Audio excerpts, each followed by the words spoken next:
മണ്ണിടിച്ചിലുണ്ടായ ഷിരൂരിൽ മൂന്നാം ഘട്ട തിരച്ചിലിലെ 4ാം ദിവസവും നിരാശ. അർജുന്റെ ലോറിയുടെ ഒരു ഭാഗവും ഇന്നത്തെ തിരച്ചിലിൽ കണ്ടെത്താനായില്ല. മറ്റ് 2 സ്പോട്ടുകളിൽ നാളെ ഡ്രഡ്ജിംഗ് നടത്തുമെന്ന് കാർവാർ MLA സതീഷ് കൃഷ്ണസെയിൽ പറഞ്ഞു. ഐബോട്ട് ഡ്രോൺ പരിശോധനയിൽ കണ്ടെത്തിയ 4 സ്പോട്ടുകളാണ് റിട്ടയർഡ് മേജർ M ഇന്ദ്രപാലൻ ദൗത്യസംഘത്തിന് വീണ്ടും അടയാളപ്പെടുത്തി നൽകിയത്. ഇതിൽ കരയിൽ നിന്ന് 132 മീറ്റർ അകലെയുള്ള CP4-ൽ കൂടുതൽ ലോഹ സാന്നിധ്യമുണ്ടെന്നായിരുന്നു വിലയിരുത്തൽ. ഓരോ സ്പോട്ടിലും 30 മീറ്റർ ചുറ്റളവിൽ മണ്ണ് നീക്കം ചെയ്യാനാണ് തീരുമാനം. എന്നാൽ CP3-ലും CP4-ലും ഇന്ന് ഡ്രഡ്ജർ ഉപയോഗിച്ച് നടത്തിയ തെരച്ചിലിൽ അർജുന്റെ ലോറിയുടെ ഒരു ഭാഗവും കണ്ടെത്താനായില്ല.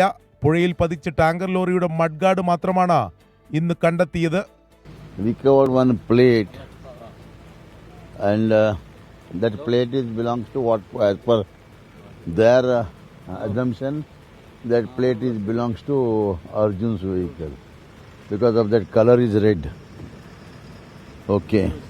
ശക്തമായ ലോഹ സാന്നിധ്യമുണ്ടെന്ന് പരിശോധനയിൽ തെളിഞ്ഞ സ്പോട്ട് 4-ൽ തെരച്ചിൽ പൂർത്തിയായിട്ടും ഫലം നിരാശയാണ്. 24 ഷിരൂർ.